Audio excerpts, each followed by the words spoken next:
Επιτέλους μπορώ να τα αγοράσω. Mr. Beast Beef Jerky. Πάμε να τα πάρω και να κάνουμε ένα review. 3,5 ευρώ για να δούμε. 100% μοσχάρι, high protein.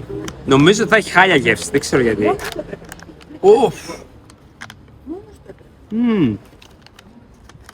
Αυτά οι Αμερικάνοι τα τρώνε πάρα πολύ. Για να δούμε.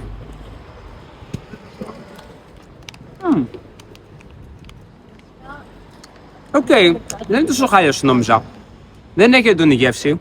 Όσοι ξέρουν, αυτή έχει 8,8 γραμμάρια πρωτεΐνης και 200 θερμίδες. Ένα ωραίο σνακ θα σε γεμίσει, σαν αλατικό. Εγκρίνω, θα γίνει σνακ.